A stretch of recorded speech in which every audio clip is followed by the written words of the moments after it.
Good morning, millennials.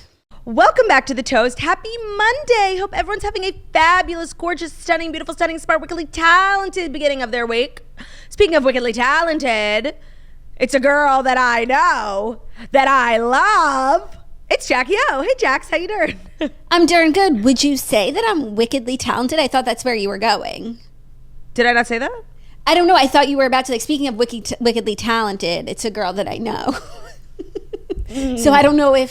So I guess I didn't actually say it, but I did mean to call you wickedly talented.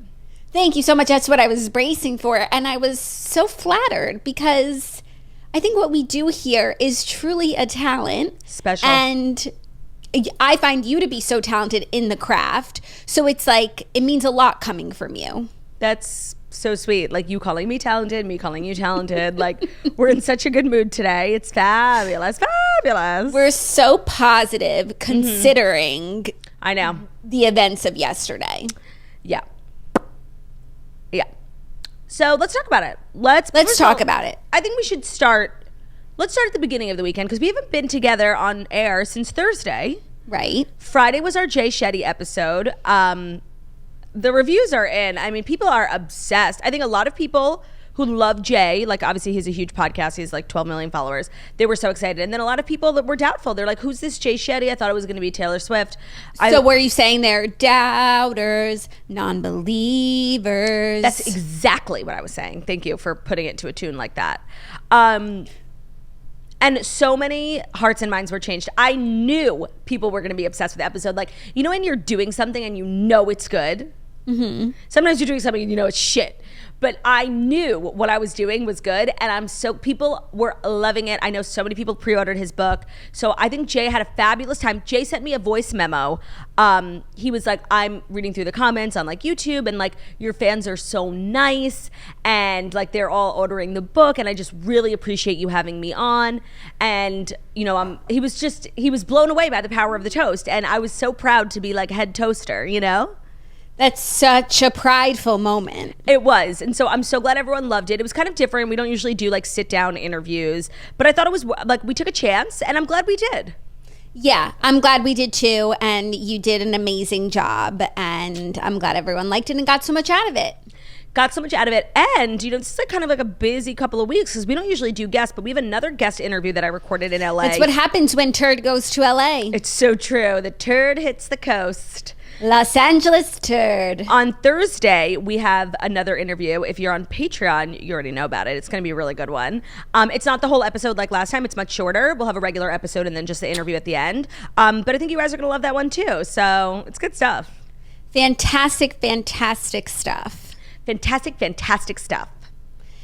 Yeah, so other than that, it was a pretty quiet weekend over here. I've been reading the book For the Redheads, The Magnificent Lives of Marjorie Post. Amazing book. Episode drops Thursday. We record tomorrow. It's not too late to join. Everyone's loving this book. Amazing, fascinating woman that you've never heard of, but like you absolutely need to. Like she's an heiress, like at one point probably like the richest woman in America. Jealous. And then like to see what she did about that is pretty fascinating. Yeah. I went to the Eagles game yesterday, and I was at like a family tailgate with a bunch of the WAGs. I spoke to them. They like being called WAGs, so they didn't mind. And I was talking to one of the WAGs moms, and she was like, she was asking me about podcasting. She's like, I like to read. I listen to some reading podcasts. And I was like, you should check out TRBC. And I was explaining it's like redheads, but spelled read because my sister has red hair. And she was like, that is just darling. Like, she loved it. And you told her like what we do? Yep. I was like, different girls, different perspective, different books, a common love of reading. A book a month. But that was just the beginning to my day. So yesterday, obviously, if you're following football, not an ideal outcome for a couple of Niner girls. But so I went to the game.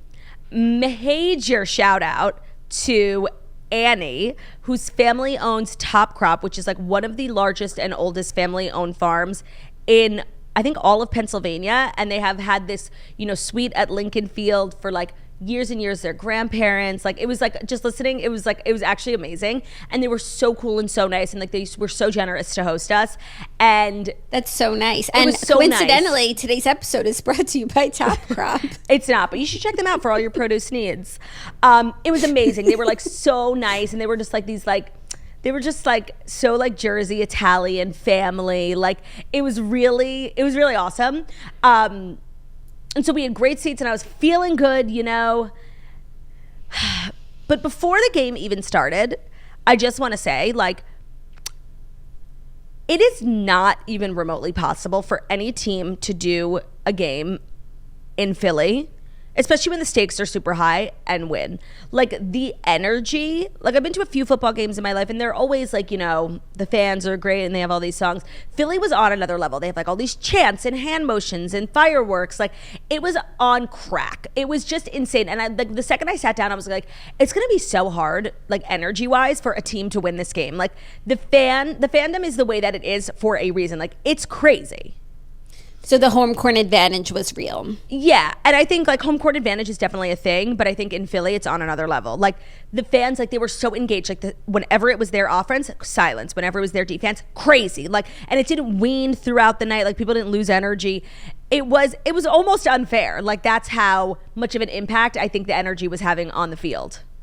Interesting. Well, a few things happened. I don't know that it was the energy, because I was watching the game. And by the way, I was not watching when Brock got injured, so you can't blame that on me. Yeah. But first, I started watching the game when it started and Philly scored a touchdown. And I was like, okay, I'm going to just go into the other room because I'm, you know, bad luck. And then I came back out and it was 7-7. Christian had scored. Amazing stuff. Did you see Christian's, by the way, Christian was like, I'm so fucking done with this. Like, everyone is being dumb. And he was just like, I decided I'm taking the ball and running with it. There was like 15 people around him and nobody could touch him. Like, I just decided I'm scoring a touchdown right now. And he just did it. It was actually really impressive. So at some point while it was 7-7, before I came back, Brock got injured. Yeah. So then I started watching with, Brock was already injured and the 49ers started stinking up the joint. Yeah. Not only were the 49ers stinky, the Eagles were really, really tight. Yeah. Like, I didn't realize they were a good team. No, they're very good. They're very good. They have what it takes. Yeah. And I just want to say one thing about the final score, which was like 7-31. And it's not, I mean, it's unfortunate that their quarterback, who's already like the second string, right, got out. They go on to third string. Like, they stand no chance. No chance. But the defense let in 31 points. That has nothing to do with Brock being on the field or not. No, like, I understand why the score never went above 7 for the 49ers, but like, no, it was a total excuse for the defense. It was it was a nationwide failure. Like, everyone was stinking it up. Like, you can't just, I completely agree. So I hope that brings everyone solace, because honestly, if it was just the fact that Brock was out, like, that would be so frustrating. Like, you know, we were so close and then the elbow went. But I think everybody contributed to the loss. I think we all stunk it up. And then after the third string quarterback, they went to fourth string.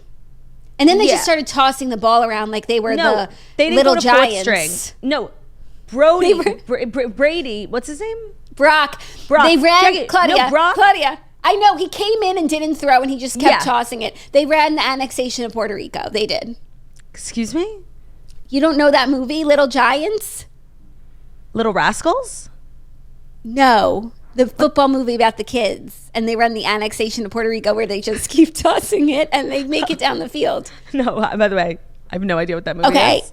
Real ones will know. No, that was a good joke. Like, I feel like if you get it, like, you get it. If you get it, like, I'm the funniest girl in the world. Yeah, well, he couldn't throw, so he was just doing little tosses. Like, Right. But I really wanted them to put in, like, their fourth string quarterback, which you said was going to be Kyle Juszczyk, but like on ESPN, they told us it was going to be Christian McCaffrey. And I feel like either one of them would have been really good. Like, these guys like play football. Yeah.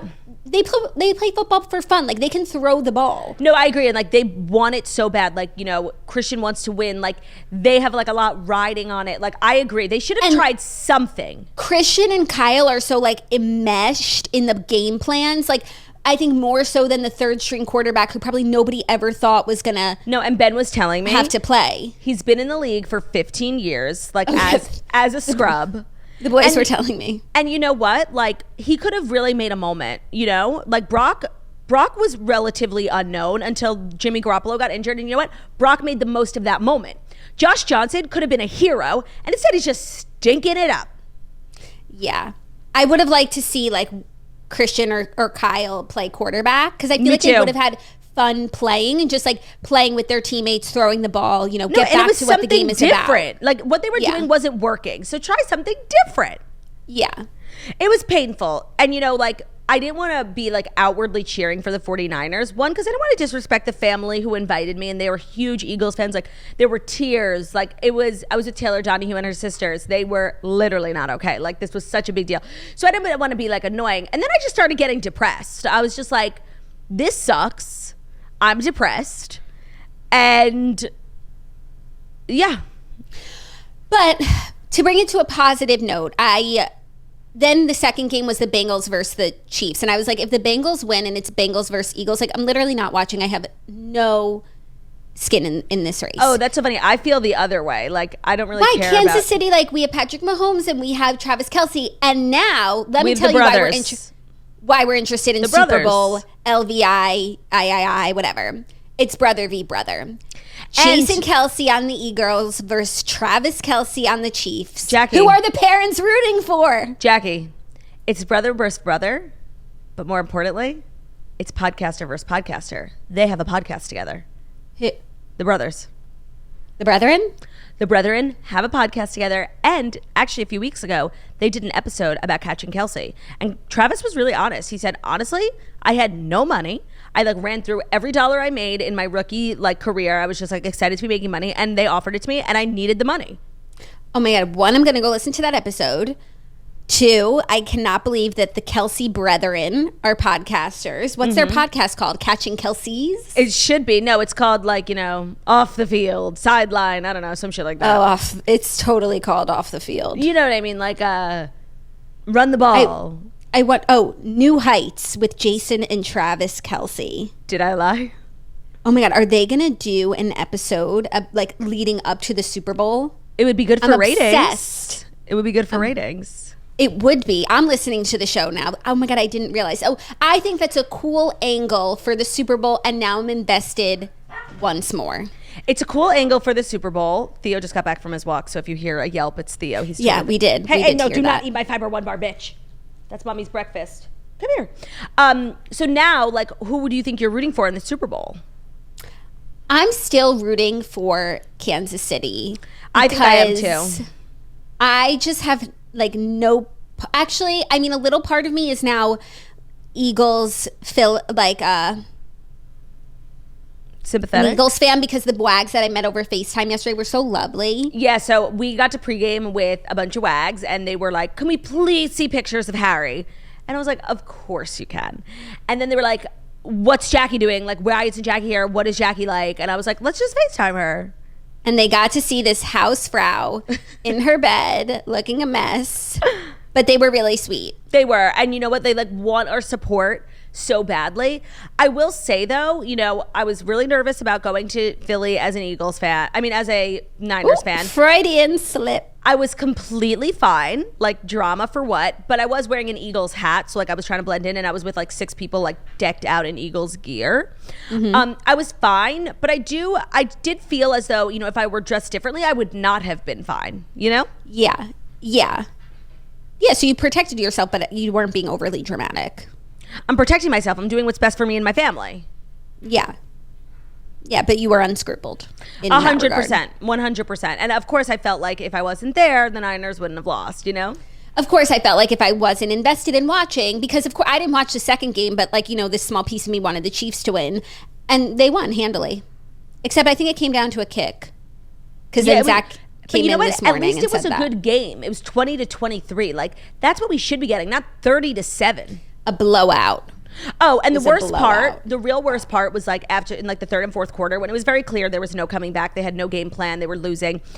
All the Niners like were being babies. Like, they were starting fights. They were getting penalties. One of them got thrown out. Like, that fight. One of them like shoved a guy as he was stepping out of bounds. It's like he's on his way there anyway. That was not okay. Like, that's what losers do. And you know what? Like, that was disappointing when that fight broke out and one of the Niners players like literally picked up this little eagle and threw him to the ground. Like, that's not cool. To do that when you're losing, that is just being a big sore loser, and it makes you look like a loser. I'm sorry, it's not cool.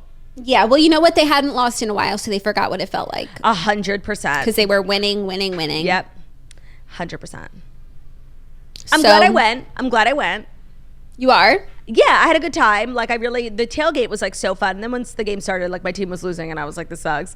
But I met such nice people yesterday. I had a good time.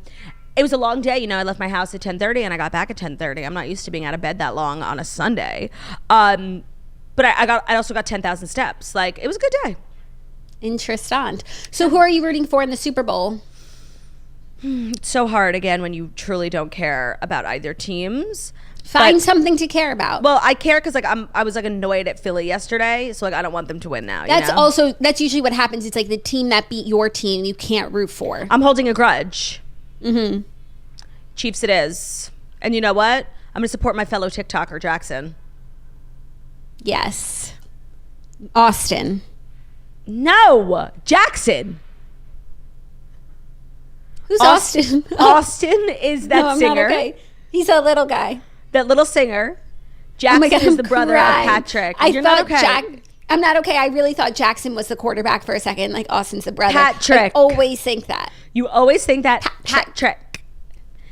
And Holmes. I've been to Kansas City 2-3 times. It's a fabulous town. Like, it's so underrated. I really liked it both times I went. The only thing is, like, I feel like there are actually a lot of Eagles celebrity fans who are like diehard. Bradley Cooper was at the game. Cooper was at the game. Miles Teller loves the Eagles. And who are the celebrity Kansas City fans? Girl, there are none. There's got to be like some. Because then when I was on my Instagram last night, like then I saw in my stories like, oh, all these people that I follow are Eagles fans. It makes sense. They're like from Philly or whatever. I don't know if I know any Kansas City fans, which is why I have to be the Kansas City fan I wish to see in the world. But I bet there are. Yeah, but I'm going with Kansas City. Me too. I feel like the Eagles are going to win, though. Me too. They were looking really good. I know, but it's like so easy to look good against a team that's stinking it up. They were looking good before Brock got hurt. I don't know. And then it was just like they were sharp. There was some crazy things happening. No, it was good execution. It really was. It was. So I think they have what it takes. I think they have what it takes too. But you never count out the Countess. Patrick Mahomes is like the GOAT for a reason. Yeah, everyone's the GOAT, right? Tom Brady's the GOAT. Aaron Rodgers is the GOAT. No, Tom Brady was the GOAT. Aaron Rodgers is like not the GOAT. Everyone they call the GOAT. I just want to say that. For sure. Patrick Mahomes like signed like the biggest contract in NFL history. Like there's something So did there. Russell Wilson, the GOAT. Yeah, and he was the GOAT too. He doesn't play anymore. There can be a million GOATs. Yes, there can. In different fields. Like I met Lane Johnson's girlfriend and I found out via his girlfriend that Lane Johnson is a toaster. And is Lane Johnson the best player in the league? No. Is he the best at his position? He's the GOAT offensive tackle, I want to say. Yeah. You could be the GOAT at different positions, okay? Because Christian McCaffrey's a GOAT. Right, totally. Kyle's a GOAT. Kyle's a GOAT. George Kittle's a GOAT. I was in this suite and I had like these amazing fancy binoculars. And my God, it was so clear. I literally could see more clear than the TV. I was literally not being a freak, but like I just wanted to see what was going on the 49ers bench. Like was there, depression, sadness? And I didn't even watch the game. I literally sat with the binoculars on looking at like the facials. Kyle and George and like Brock like sitting on this bench with their big coats like being depressed. I'm like, you guys, it's never too late, first of all. And their energy, like come on, turn it around. They should have sent you in the locker room for halftime. I would have fucked shit up. Shit up. Whatever speech was given at halftime of the last game, remember things weren't going well. Where was that speech maker and where was that speech yesterday? Because sometimes somebody just needs to be told like they're acting like a loser. No, but you don't want to like sink them deeper into their hole. You have to pump them up. No, but it's like, really? You want to be a loser? Okay. You shame them into it. That's not inspiring. I'm not inspired. Really? I think shame is a very inspirational tool. I think it can be motivating, but it has to walk the right line. The sad thing is that now I'm not going to the Super Bowl unless, somebody wants to take me. But I was going to go, for the Niners and, be a good fan. So now, I actually really don't care. Like, my boyfriend Joe Burrow is out. My boyfriend Kyle Juszczyk is out. Like, I don't really care. Yeah. Unless I have to find new boyfriends. For the Chiefs? Patrick Mahomes. Are you okay? No, I'm not okay. I knew that. I literally knew it. I just, was thinking stupid. It's Hurts versus Mahomes. Hurts. He was good. So cute. They said, hurts so good. That's what the fan sign said. No, everyone loved him. It was great. They greased the polls. Whatever. Can we move on? Like, I'm ready in next season, you know? Sure. Well, the Super Bowl's in 2 weeks, and that's what we got. We got Eagles versus Chiefs. I think it's like such a meh matchup. Anyone else? Like, I agree. I want like more glamour. So was last year's. What was that? Rams and LAR versus the Bengals. What's LAR? LA Rams. Oh, no, that's fabulous to me because there was like Matthew Stafford. Like there was like glamorous elements. Like, I don't know, Patrick Mahomes is like, you know, holding his family together by a thread, hoping they don't embarrass him again. And the other team, I don't know, I'm just like not into the Eagles. They don't have like any stars. I looked inside the belly of the beast and I was like, meh. You know, I just think the Rams are a flash in the pan. I mean, I completely agree. The Rams are so irrelevant. They didn't even make the playoffs. No, like they're just like, what's the word? They're not like a franchise that's like a real franchise. They're like unscrupuled, kind of. I said it. I'm gonna piss so many people off. No, you know me. I love. They just like bounce from city to city. Yeah, they're like untethered. Yeah, and that's like, I can respect the Eagles because they have pride in their city. They have and roots. Their city has pride in them. Yeah, they have roots. There are a few teams that like untethered, rootless. The Chargers are not charging on my iPad, and the Raiders. No, you're so right. They're so untethered. Can't relate. Couldn't be me. No, like I was literally in a suite with like a family who's owned this suite for 50 years. Like that's roots. That's being tethered. That's scruples. Yeah.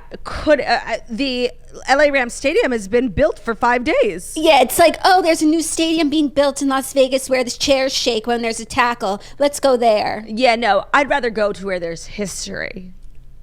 Herstory. So that's the football stuff you needed to know. If you skipped through that, you can tune back in now. If you skipped through that, you're lost. You're missing out, girly. You know, I watched Top Gun this weekend too. Oh!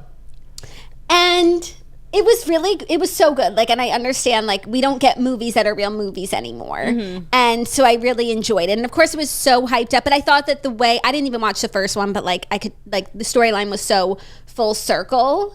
I felt like Tom Cruise was like doing the most. Yeah, no, it was like this like old leathery man being the star. I understand. And the love story between him and Jennifer Connelly, like, Vomit. It took everything in me not to fast forward. Vomit. I didn't like that one of my favorite people on earth, Glenn Powell, was a villainous character. But he came through at the end. But then he saved the day, because it's like, that's not the John Glenn I know. No. John Glenn would never. No, I agree. I left the theater with like a smile on my face as it pertained to Glenn Powell. Yeah, the dancing on the beach scene, what I just did was longer than what we saw. Yeah, no, it was hella exaggerated on social media. Like, what? That was unfair. Like, not you giving a movie review for a movie that came out a year ago. Like, no, but you know what? I waited. It's worth the wait. It's a great film. I actually got started on our Oscar list because I saw the menu on Friday night with Anya Taylor-Joy. It was fine. It was good. It was fine. It was cute. It was fresh. Like, is it gonna win anything? No. Does it deserve to? No. Was Anya even like good? No. Did the ending like make no motherfucking sense? Yeah, it made no sense.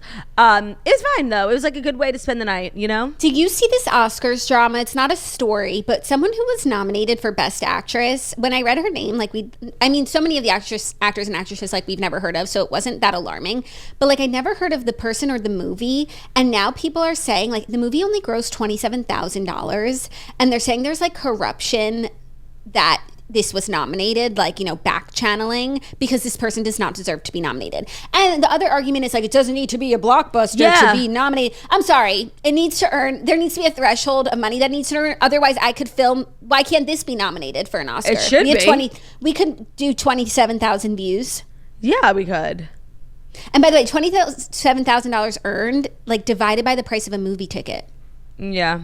That's very weird. Few tickets sold. I need to look into that. I don't know how I feel, because like just because the movie didn't make as much money doesn't mean the performance isn't technically the best of the 5, you know? But like, how did you guys even find this movie? That's the question. Like, what gutter did you pick this movie out of? And the only like back channeling, I didn't investigate into this, but people are saying like the actress and her team, like they really emailed hard and like called, and like that's not a crime. So like nobody else has ever done that? Advocating for yourself is not a crime. No. And by the way, everybody does that. But is it a little more nefarious? No, there's something there. I want to look into this. Yeah. I'm going to launch an investigation. Thought that was interesting. It is. And so I guess now, without further ado, here are the best 5 stories that you need to know. And today's episode is brought to you by Branch Basics. Non-toxic, hypoallergenic, free of fragrance, hormone disruptors, and harmful preservatives. They're baby and pet safe, they're clean, and cost-effective. It's Branch Basics. We only want the safest and best products that actually work around our pets and our bebes. Because only the best for Tiggity, Bruno, Brass, Stress, and little Rodini. Ain't that right? Only the best for these boys. So Branch Basics One Concentrate is a product that can be used for everything. It makes laundry detergent, hand soap, dish soap, all-purpose cleaner, bathroom, floor cleaner. It can replace every single cleaning product in your home. And Branch Basics offers the refill model, so once you run out, the only thing you need to repurchase is the concentrate and the oxygen boost. So in 2023, I feel like we all need to be more responsible about what we're bringing into our houses. I feel like once you have a kid, like it really puts into perspective, like you're just spraying chemicals around Harry's bathroom and his tub. Like, no. Branch Basics is super pet and baby safe. Again, it has no fragrance, no hormone disruptors, no harmful preservatives. It's super clean. And then with the refill model, it's very cost effective. And we, of course, have a code for you guys, the starter kit that'll get you started. You could literally toss out all the products under your sink, in your bathroom, just for this one concentrate that will turn into like 5 or 6 products. So get 15% off the starter kit when you use code THETOAST at branchbasics.com. We recommend the premium starter kit for all your cleaning needs. That's what Jackie and I both have. It freed up so much space beneath my cabinets. Like, I know you live in a house, but just another benefit of this company is the more space you have under your sink. Yeah, so also, I don't know if you saw the announcement that I made on Instagram stories this weekend, that I am clean and going clean and getting cleaner, and Branch Basics is one of the products that made that so easy. I said so many of the Toast sponsors are clean brands, and I don't have to like go and seek them out. Branch Basics is that brand for all of your cleaning needs. Again, that's code THETOAST for 15% off branchbasics.com. Today's episode is also brought to you by Legacy Box. I think of all the sponsors, this is the one I get reached out to the most. Like, what was the code for that company? What was that company called? Listen up!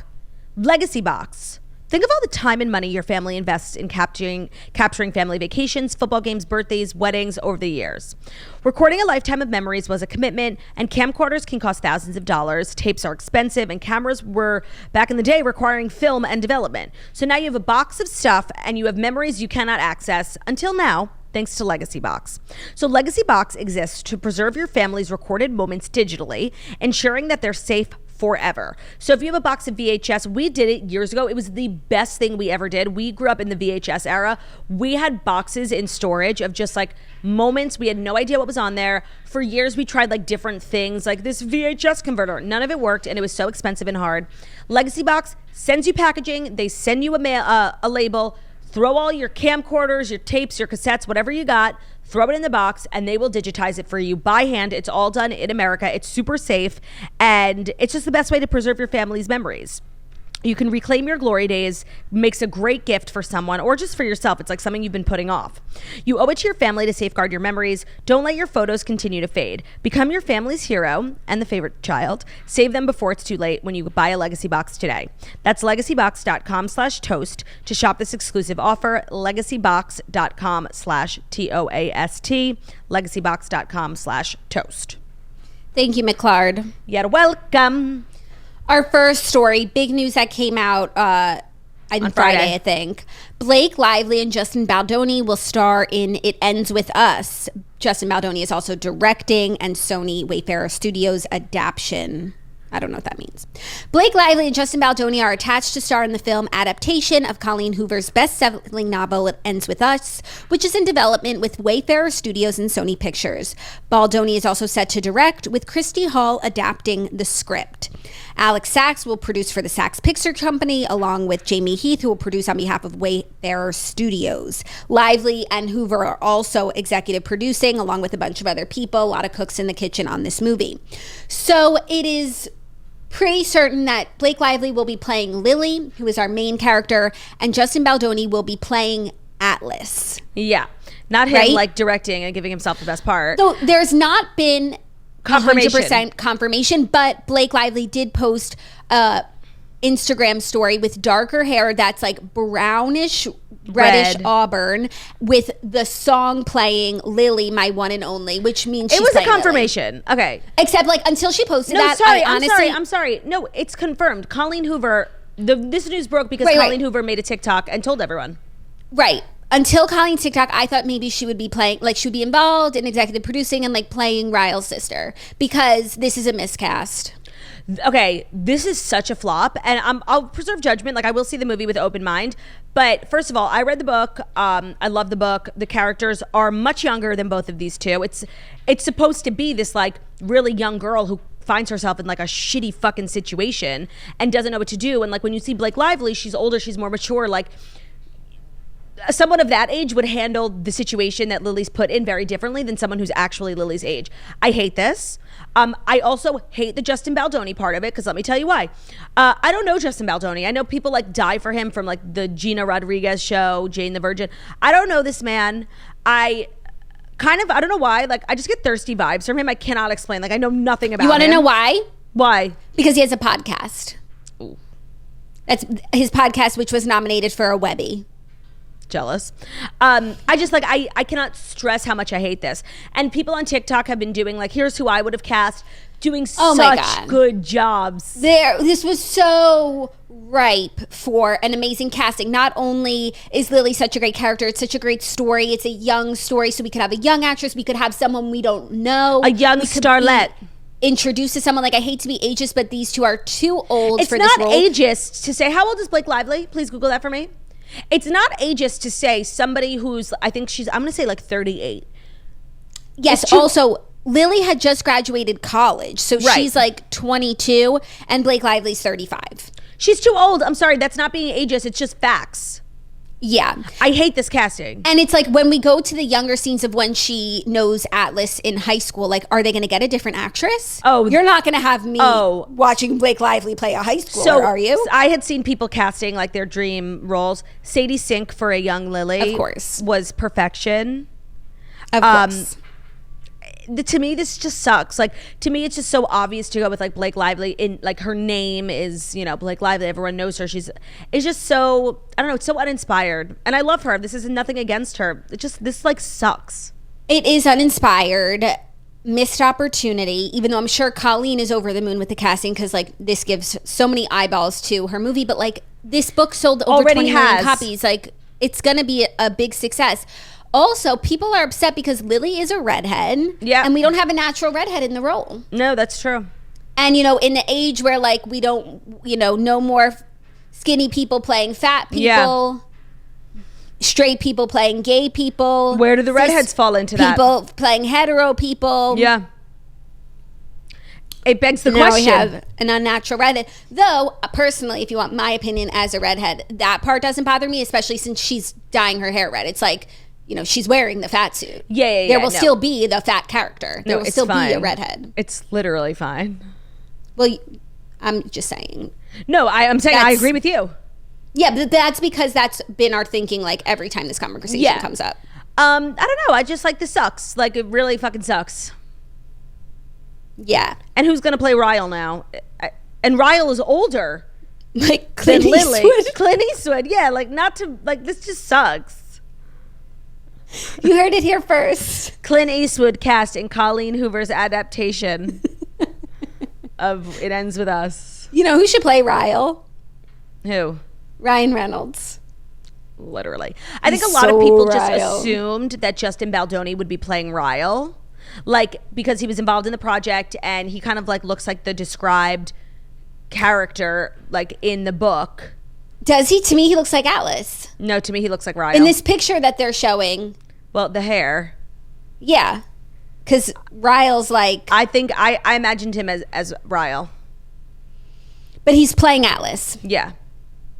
And to me, I see Atlas as like this, I can't explain, like this pea-jam, you know? Yeah.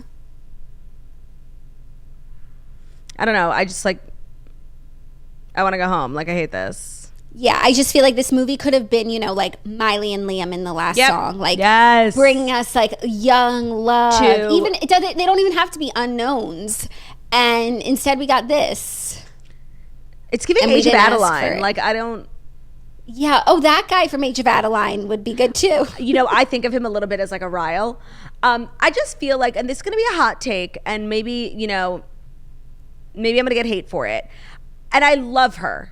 I just feel like every movie Blake Lively does is not a real movie. I can't explain it. Like, her last couple of movies are like A Simple Favor, which like wasn't real. Do you know what I mean? It's like not a real movie. Yeah. That one where she like lives on a rock and there's a shark around her. Not real. Yeah. Shark Age Tale. of Adeline, which was good, but it's like a fake movie. Like, nobody actually saw it. Do you know what I mean? Yeah. No, I like have a really crazy take. What? Like, it's really like hot. I can't wait to hear it. Blake, she seems so nice though. I love her. Taylor's best friend. I love her. Like, I love her. She's so beautiful. I think she's an amazing mom. She's a great businesswoman. I love that she has her like non-alcoholic drinks. Like, I really, really love her. And like, she's the most beautiful woman in the world. So I think she could handle this when I say it. Acting isn't for her. I don't think she's a good actress. Like, she ruined Serena van der Woodsen. No, you know what? I agree. I think we're all like so blinded by by her beauty and her fame and like her family, and it's perfect. And Ryan, like, we're blinded into thinking she's A-list in terms of like fame, but not in terms of talent. Yeah.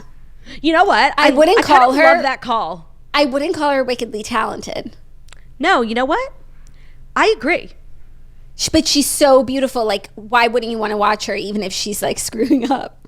No, I know. And it's like, she kind of like has gotten really far in Hollywood for like not being good. But because she's so beautiful and like she's naturally this beautiful, and like there are a lot of pretty and beautiful people in Hollywood, but like she's exceptional looking. And since she's young, like since Sisterhood of the Traveling Pants, and like such a good film. And like she was like 16 then, and now she's 35, and like she's just as beautiful. Like, we deserve to see her all the time. But like, so true. Yeah, no, I feel that call like desperately. That's my call. That's a good call. It's a good call. And I feel bad. You could try Sears. But you know what? She'll be okay. She'll be fine. She's doing fine. I'm still going to see the movie. I'm just like not even remotely looking forward to it. Yeah. Yeah. And I'm really curious if they're going to do like youngins. I hope they do. That would give us like a little bit of that, what we're looking for in terms of like fresh new faces. And the back end, like the past portions of the book are so good. And they're germane to the story. Beyond. They have to do half and half. Yeah. The book, if you've never read it, flops between like this present day couple and the couple when they met in high school. And both parts are equally important to understand one another. And there's like a lot of drama that happens in the past. And it's not just like one flashback, it's half the book. Right. And now we need to get a young actress who looks like Blake Lively, not like Lily as we imagine her. Right. Stinks. Yeah. So there you go. Are you ready for our next story? Yeah. Some surprising estate drama surrounding the Presleys. Priscilla Presley has contested Lisa Marie Presley's will. She claims there's an invalid signature. So let me get through the deets. But Priscilla Presley has contested the authenticity and validity of Lisa Marie Presley's will. The businesswoman filed documents in LA Superior Court on Thursday challenging a purported 2016 amendment to the will which ousted her as trustee. So in the earlier version of the will, Priscilla was a trustee, and then there's this 2016 amendment that ousted her, and it put Riley and Benjamin, Lisa Marie's two children, as the trustees, but Benjamin has since passed away. The amendment allegedly removed Lisa Marie's former business manager, Barry Siegel, along with Priscilla from the trust, leaving Riley now the sole trustee after her brother died by suicide in 2020. In the court filing, Priscilla claims she and Siegel were first named co-trustees in January 1993 when Lisa Marie executed a revocable living trust, which she amended and completely restated on January 27, 2010. However, when she died in January, Priscilla claims she found a new amendment, which was dated from March 2016. Priscilla alleges in the docs that her daughter's signature on the 2016 document, quote, appears inconsistent with her usual and customary signature, further arguing that Lisa Marie's name had even been spelled wrong. She also claimed that the document was never notarized and had not been delivered to her during Lisa Marie's lifetime, as laid out in the terms of the 2010 trust. Oh, that's weird. Priscilla went on to note that she believes Barry Siegel has already or will soon resign as co-trustee of the trust. It's worth noting that Lisa Marie and that Barry Siegel finance guy, like, they have a whole long legal battle. He like left her with $14,000 and a ton of bills and like took advantage of her estate. Oh my God, everyone is always taking advantage of the Presleys. The Presleys, yeah. This is so shady. Like an unnotarized, misspelled. Yeah. That's weird. It is weird. It's not weird that she took off Barry Siegel, but it would be weird that she removed Priscilla, who was at one point her executor. And if she was going to switch, weird. No, but if she was going to switch to her children, to have told Priscilla that.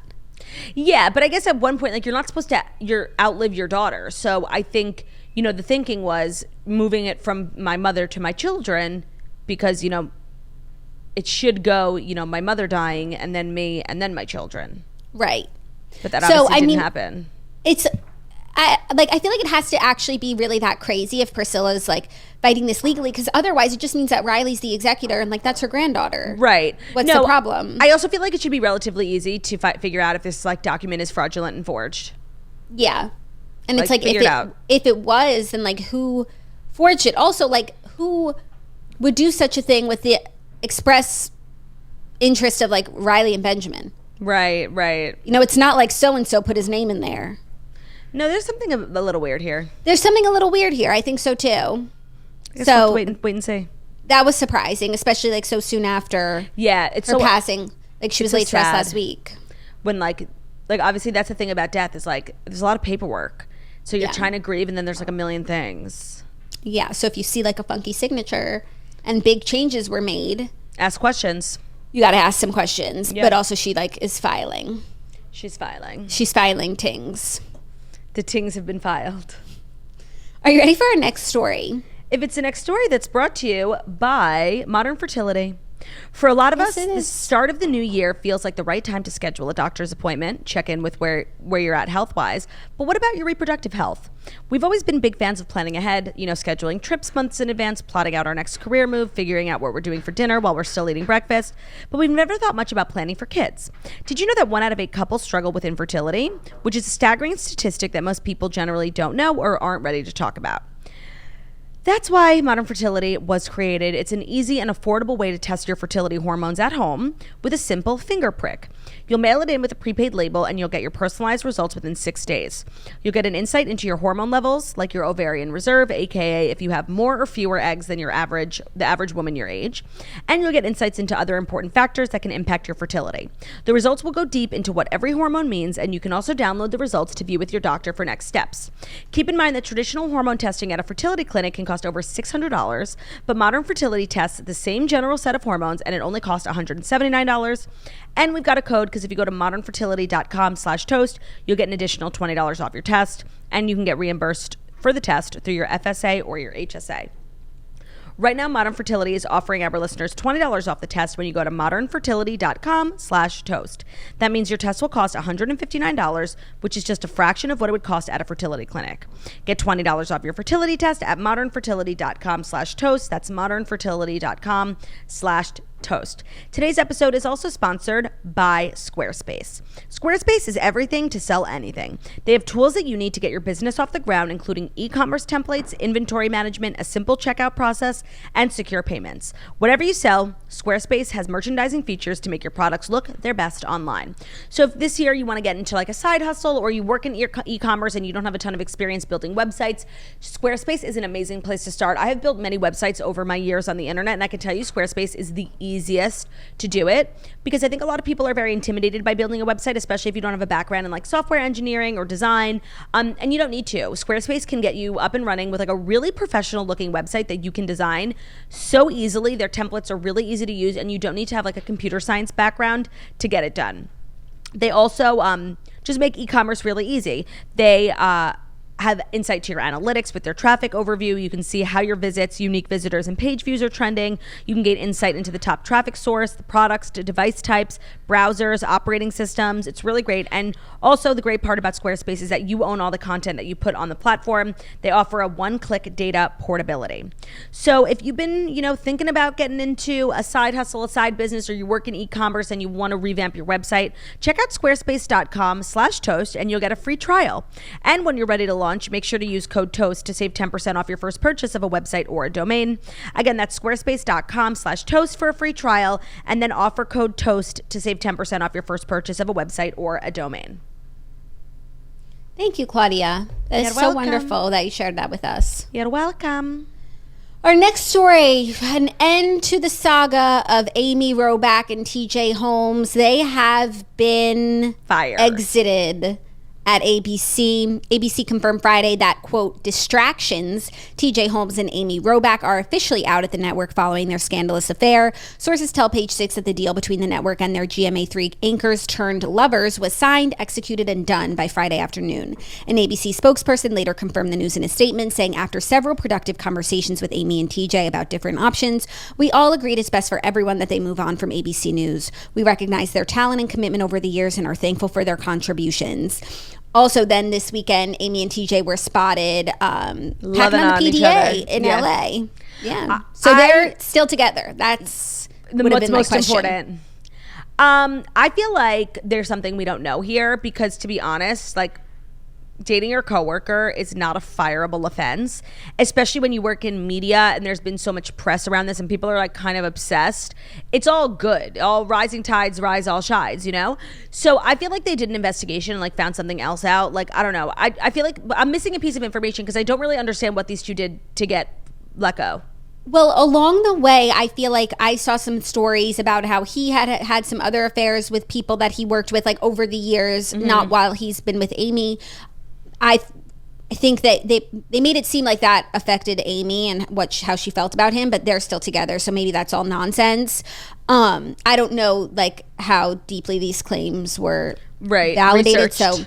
But no, I think that ABC just like totally like played this wrong and read this wrong. I think they thought, after a week, like nobody really cared anymore. Yep. And I think they like still felt like, oh my God, everybody's talking about us. Everybody's like talking about Amy and TJ. It's like, no, we're not. We're not. And I think firing them was the complete wrong choice. They're also good anchors. Yep. And that's hard to find these days, as we've seen. There's so much like turnover. Yep. And everyone's always looking for like the new host. Yep. Like these are good hosts. So I don't know what they'll do next. I think this is a mistake. Yeah, maybe there's more to the story, but I just think ABC looks stupid. I agree. And I'm sure that they got paid out handsomely and they, signed a bunch of stuff. Because honestly, this is like, if it's just on the surface of what we know, it's definitely wrongful termination. Like your personal life, like it really cannot, unless they, sign something that they wouldn't date anyone. There's really nothing that we know that's worth getting fired over. So I'm sure they got like a very generous package and they don't have to work. Yes, but I don't think their package would be like they don't have to work for the rest of their lives. No, but like for the foreseeable future. They could take a break and go to LA and be, straddling Thirsty. each other outside the restaurant. Yes, and that's just what they did. Right. So maybe they'll do a podcast next. Like for sure. I mean, it's already crowded, so just join us. Jump right in. You could go on the Kelce podcast. You could go on our podcast. Yeah. We'd love to talk to you. We'd love to. About what really happened. Because, like, this is a nothing burger. Nothing. So it's, oh, my they God. found love. And they were married before. Okay, so they found love and they're being punished. They found love in an unexpected place. In a hopeless place. But don't we want to celebrate love? Yeah, they literally found love in a hopeless place. Like the third, fourth hour of the GMA. No one's watching that. And they have stuck by each other's side through this whole roller coaster. No, it's Whereas true. I probably at one point would have been like, honestly, you're not worth the trouble. No, it's actually like a beautiful love story.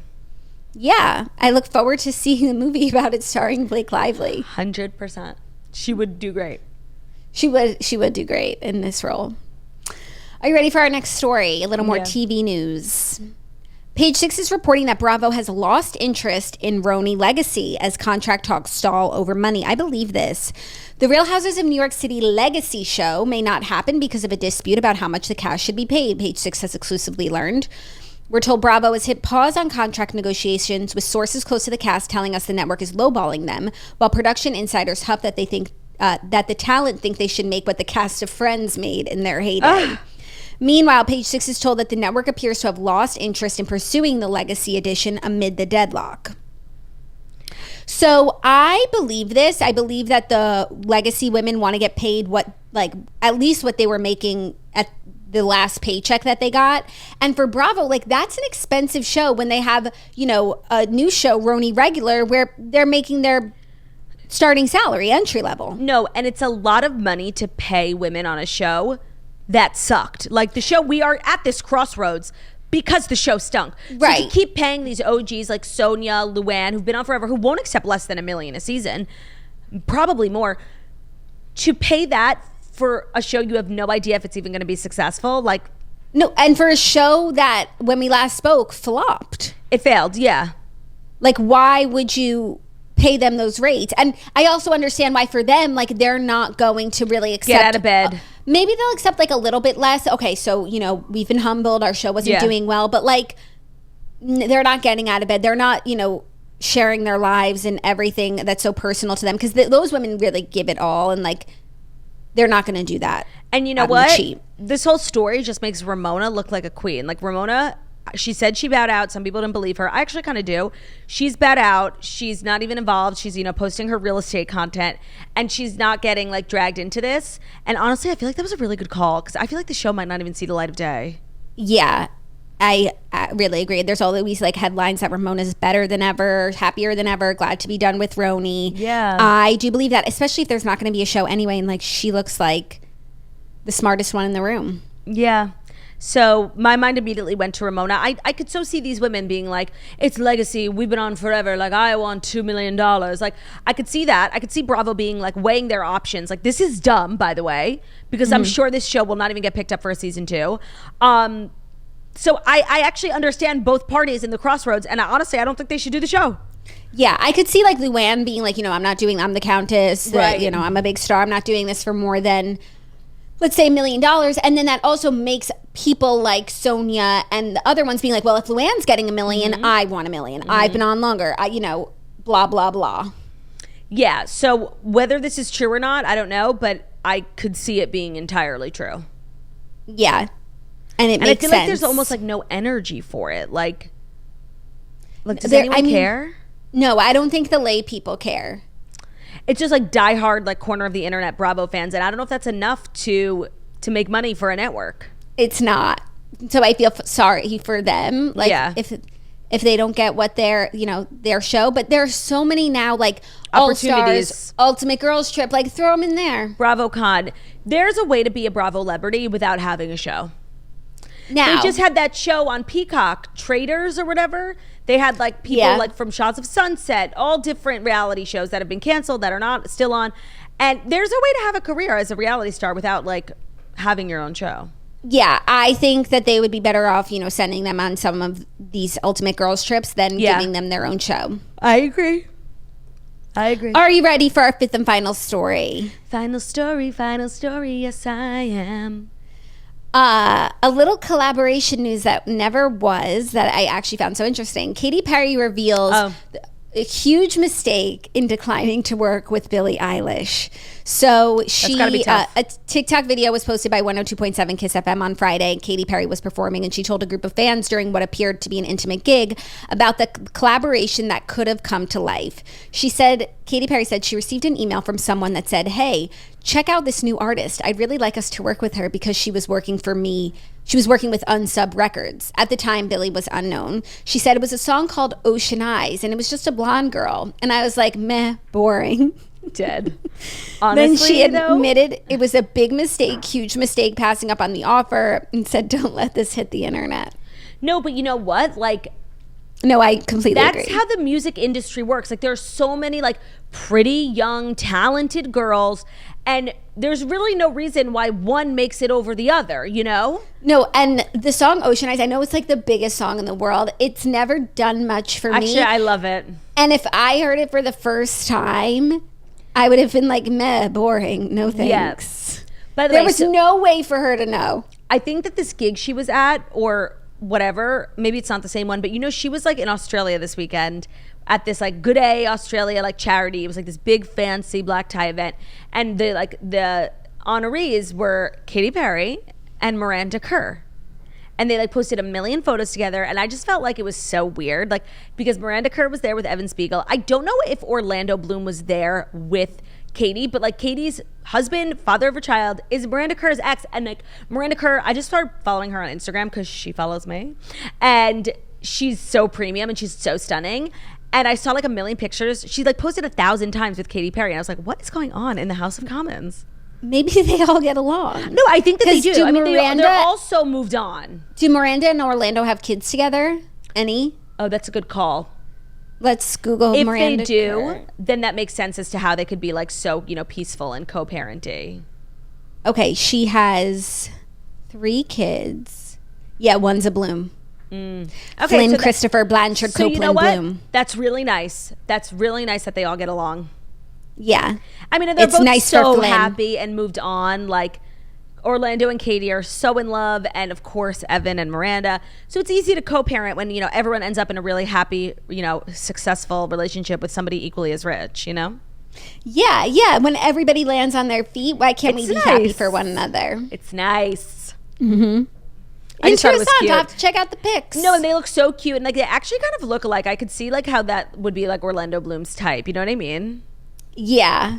Like if you just look, they have like kind of like the same face. Okay, I'm gonna go look at Like the pictures. big eyes. Big eye. You know what they have? They have ocean eyes. Literally. I do love hearing about like missed opportunities, like things celebrities passed on or didn't take that end up being. I feel like on Watch What Happens Live, Andy's always asking, like, is it true you were supposed to be Rose in Titanic? And I kind of love learning about that. And people's reaction to it is also really funny. Yeah, and also sometimes it's like someone auditioned for something they would have loved to get it. That's what happens most of the time. Like, yeah. But not that they passed on the opportunity of a lifetime. But also still, like, what could Katy Perry have done on Ocean Eyes that, like, I know. You know? She's like a pop global icon. So I don't know what working with Billie Eilish would have done for her, except maybe make her a lot of money. She's got a lot of money. She'll be okay. She'll be fine. Do you think that they look alike if you're looking at pictures of them? Yeah, they're both just gorgeous. Yeah, they just look like the same girl, kind of. I'm like obsessed with Miranda Kerr. I'm in my Miranda Kerr era.